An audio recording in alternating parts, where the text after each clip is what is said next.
Class 9 जीव विज्ञान कोशिका नामक चैप्टर आप लोगों को बताने चल रहा हूँ। कोशिका इंग्लिश में सेल, कोशिका को इंग्लिश में सेल कहते हैं, जो लैटिन भाषा के सेलुला शब्द से बना है, जिसका अर्थ होता है, लैटिन भाषा के सेलुला शब्द से बना है, जिसका अर्थ होता है कोष्ठ या छोटा सा कमरा। कोशिका की खोज सर्वप्रथम रॉबर्ट हुक ने 1665 में कार्क कोशिका का अध्ययन किया था। यानी मृत कोशिका को देखा था, जो खाली यानी जिसकी केवल कोशिका भित्ति ही पाई गई थी। सन 1665 में रॉबर्ट हुक ने कोशिका की खोज की थी। 1665 रॉबर्ट हुक और 1673 में एंटोनी वान ल्यूवेनहॉक ने यानी जीवाणुओं की जीवित कोशिका के बारे में अध्ययन किया और उसकी खोज की। लेकिन कोशिका का जन्मदाता किसे माना गया है? खोजकर्ता रॉबर्ट हुक को। और यानी जीवित कोशिका की खोज किसने की थी? इनकी जानकारी दी थी एंटोनी वान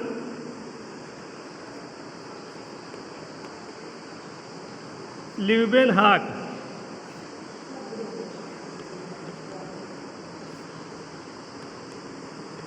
जीवित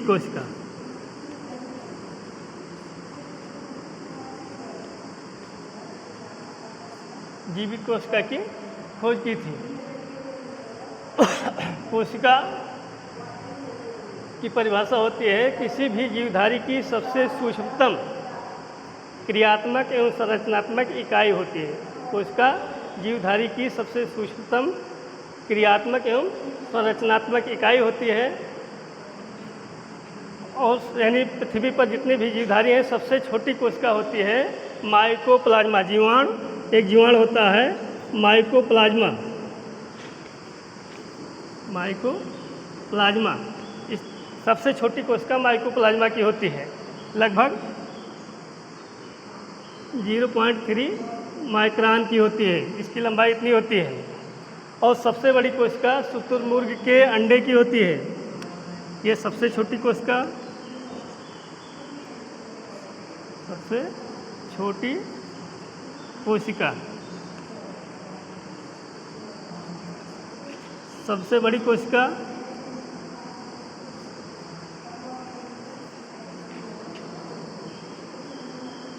होती है शुतुरमुर्ग के अंडे की।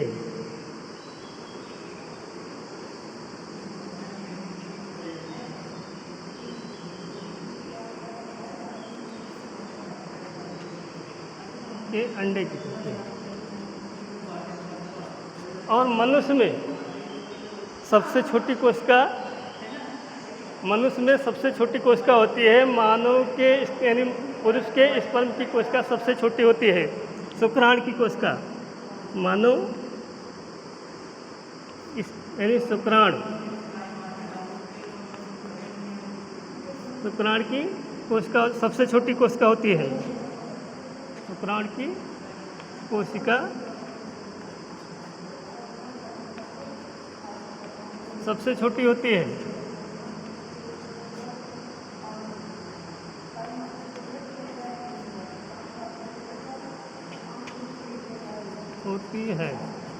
तथा फीमेल के ओवम की कोशिका सबसे बड़ी कोशिका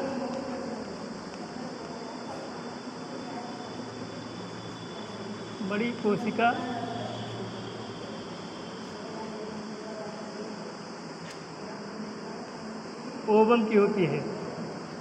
ओवम। इसी प्रकार से सबसे लंबी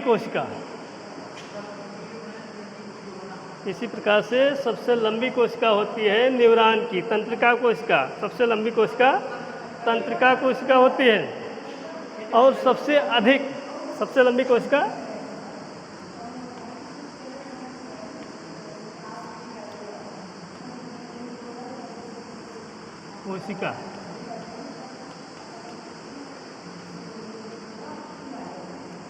तंत्रिका कोशिका होती है।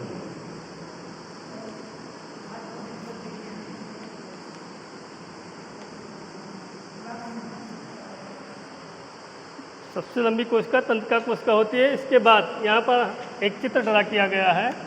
ये कोशिका का प्लांट सेल यानी पादप कोशिका का चित्र है। प्लांट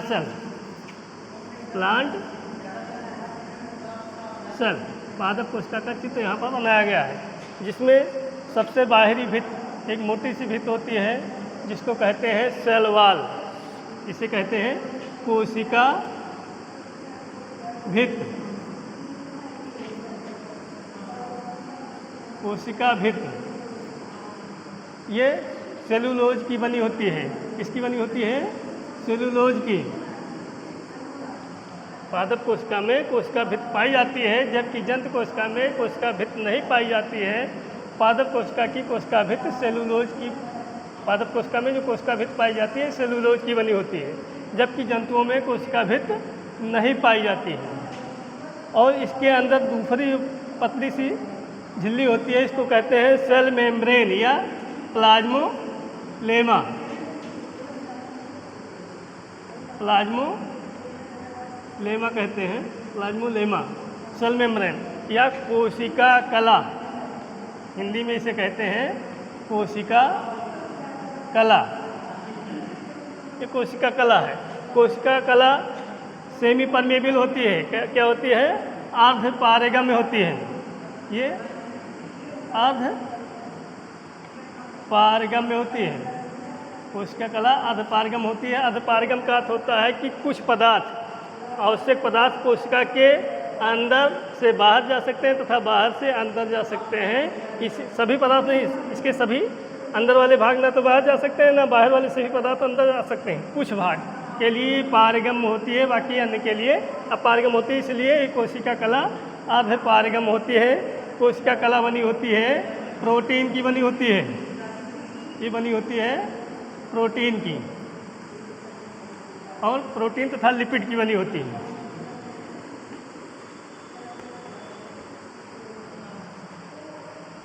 कोशिका कला प्रोटीन तथा लिपिड की बनी होती है। ये अर्ध पारगम होती है। कोशिका कला से कुछ भाग इधर से उधर आ जा सकते हैं, सभी नहीं अंदर से बाहर आ सकते हैं, नहीं जा सकते हैं।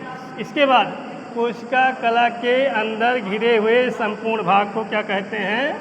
जीव द्रव्य। क्या कहते हैं? प्रोटोप्लाज्म।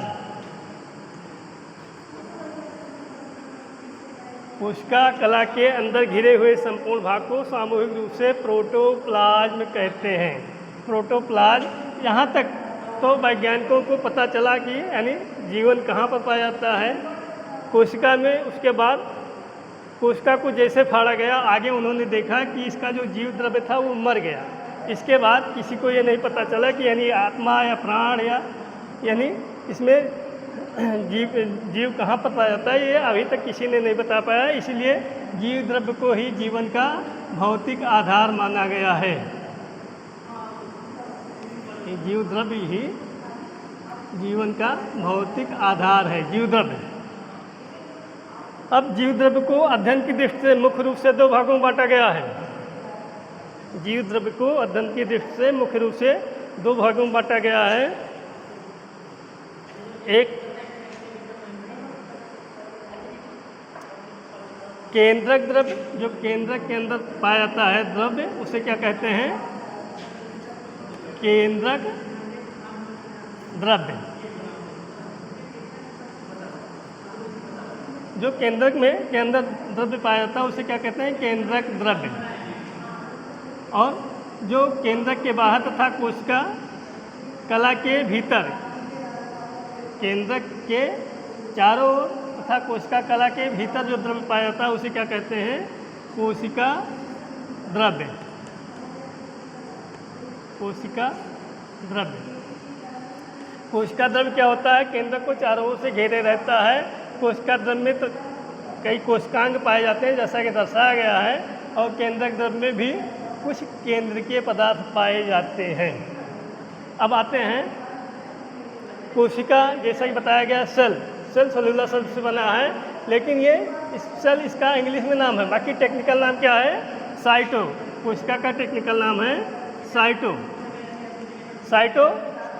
ये कोशिका का टेक्निकल नाम है। और विज्ञान की वह शाखा जिसके अंतर्गत जीव यानी कोशिका का अध्ययन किया जाता है, जीव विज्ञान की वह शाखा जिसके अंतर्गत कोशिका का अध्ययन किया जाता है, उसे क्या कहते हैं? साइटोलॉजी। साइटोलॉजी।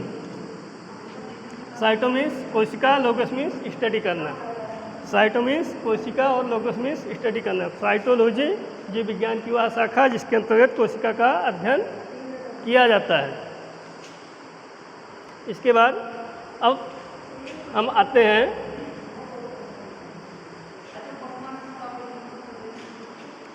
कोशिका अंगक।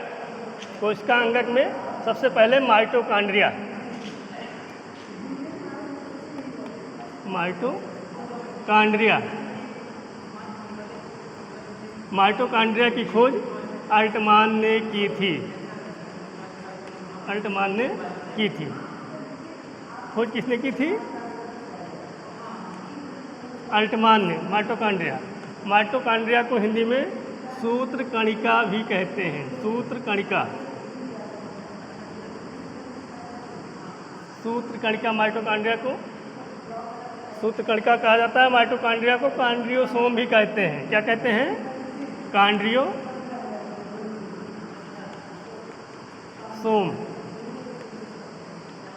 अब माइटोकॉन्ड्रिया का काम क्या है? माइटोकॉन्ड्रिया में ऊर्जा का उत्पादन होता है। माइटोकॉन्ड्रिया में ऊर्जा का उत्पादन होता है, ऊर्जा का निर्माण होता है,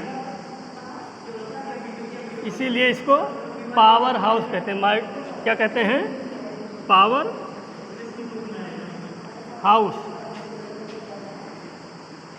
क्यों पावर हाउस कहते हैं? क्योंकि हमारे सभी कोशिका में यानी खाद्य पदार्थ से ग्रहण पोषक तत्व कोशिका द्रव्य में जब विलीन हो जाता है, उसके बाद ऑक्सीजन की उपस्थिति में ग्लूकोज का यहाँ पर ऑक्सीकरण होता है। माइटोकॉन्ड्रिया में ग्लूकोज का ऑक्सीकरण होता है, जिसके फलस्वरूप एक ग्लूकोज के जारण के फलस्वरूप 38 एटीपी का निर्माण होता है। 38 एडेनोसिन ट्राइफॉस्फेट का निर्माण होता है। एटीपी को ऊर्जा का सिक्का कहते हैं। और यह एटीपी इसी से हमारी कोशिका के सभी जैविक यानी हम जीवधारी सभी जैविक कार्य संपन्न करता है इसी ऊर्जा के द्वारा, एनर्जी। इसलिए माइटोकॉन्ड्रिया को पावर हाउस कहते हैं। ठीक। माइटोकॉन्ड्रिया का मुख्य काम है ऊर्जा का निर्माण करना, और वो भी किसके द्वारा? ग्लूकोज के द्वारा। ग्लूकोज के यानी विखंडन टूटने के फलस्वरूप ऑक्सीजन की उपस्थिति में ऑक्सीकरण के फलस्वरूप क्या होता है? ऊर्जा का उत्पादन होता है और ग्लूकोज जल तथा कार्बन डाइऑक्साइड में टूटता है। अब आती है बात माइटोकॉन्ड्रिया हो गई। माइटोकॉन्ड्रिया की जो भीतरी झिल्ली होती है, भीतरी झिल्ली, इसे क्या कहते हैं? क्रिस्टी कहते हैं। क्या कहते हैं? क्रिस्टी। कभी कभी पूछा जाता है कि भीतरी झिल्ली को क्या कहते हैं? क्रिस्टी। अब माइटोकॉन्ड्रिया के बाद लाइसोसोम। माइटोकॉन्ड्रिया के बाद लाइसोसोम।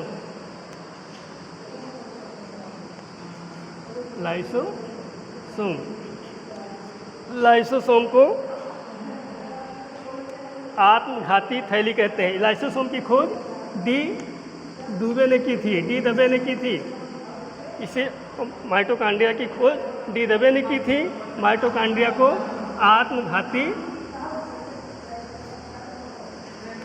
आत्मघाती थैली या सुसाइड बैग भी कहा जाता है। लाइसोसोम को सुसाइड बैग भी कहा जाता है। इसके लाइसोसोम के अंदर लगभग 40 प्रकार के जल अपघटनीय पदार्थ, हाइड्रोलाइटिक पदार्थ पाए जाते हैं। जल अपघटनीय पदार्थ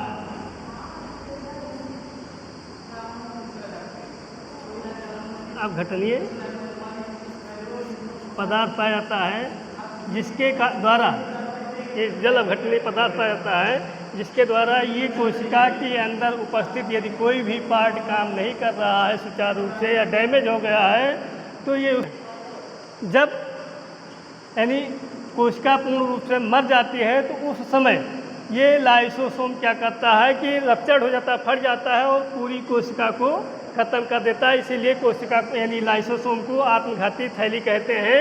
रुधिर, शरीर में रुधिर एक ऐसी कोशिका होती है जिसमें, और रुधिर में वो भी आरबीसी, उसमें लाइसोसोम नहीं पाया जाता है।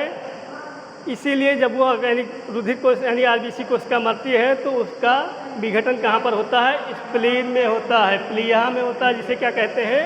तिल्ली। क्या कहते हैं? स्प्लीन, ब्रैकेट में प्लीहा, प्लीहा या तिल्ली।